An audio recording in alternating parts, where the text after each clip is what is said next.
Alors aujourd'hui, nous avons inauguré notre plateau de formation par les outils de réalité virtuelle.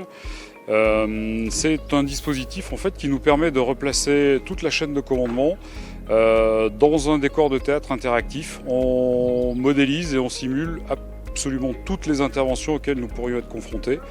Et donc dans cet environnement, en fait, on apprend à comprendre ce qui se passe, on apprend à prioriser, on apprend à décider. En fait, on remet l'ensemble des cadres dans un environnement très réaliste et ils utilisent l'intégralité des outils de commandement pour organiser le travail des équipes. Alors ici on est sur une grande salle retour terrain où vous avez deux grands murs d'images sur lesquels on peut faire travailler nos agents. On a également des salles d'exercice, on a deux grandes salles d'exercice avec une salle également pour les moyens aériens pour faire travailler nos cadres, notamment les cadres feux de forêt pour anticiper leur descente dans les colonnes de renfort de feux de forêt dans le sud, et une partie sur tout ce qui est poste de commandement avec tous les outils dont on se sert en tant qu'officier de sapeur-pompier. On a aussi effectivement travaillé sur le développement de nouveaux outils. Alors je pense que l'avancée la plus intéressante, c'est la numérisation de l'environnement de nos ambulances. Ça va permettre de rapprocher le médecin régulateur des victimes.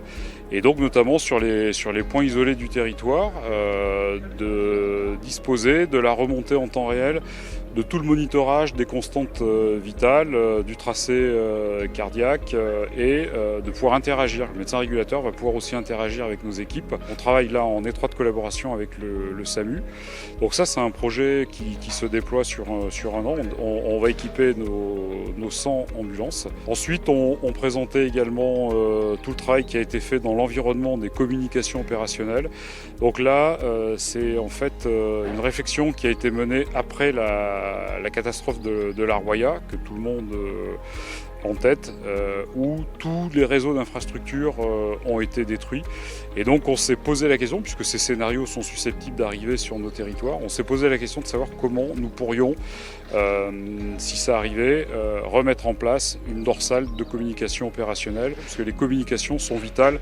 Il n'y a pas de secours réussi sans communication opérationnelle.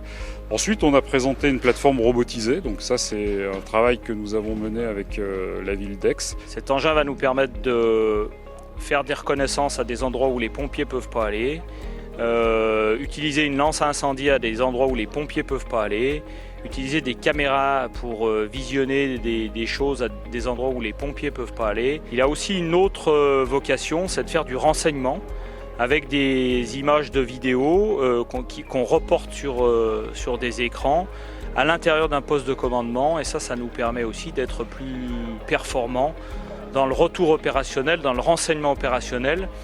Et cet appareil-là vient en complémentarité d'une première vague d'appareils qu'on a mis en service il y a quelques années.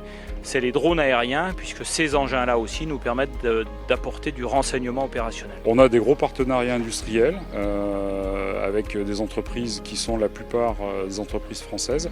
Et puis on a des fonds européens qui nous permettent effectivement de développer ces évolutions importantes qui n'ont qu'un seul objectif, je le répète, c'est d'améliorer la prise en charge et la sécurité des personnes qui sont sur les territoires de la Savoie, sur le territoire de la Savoie, pour lesquelles nous intervenons toutes les 15 minutes.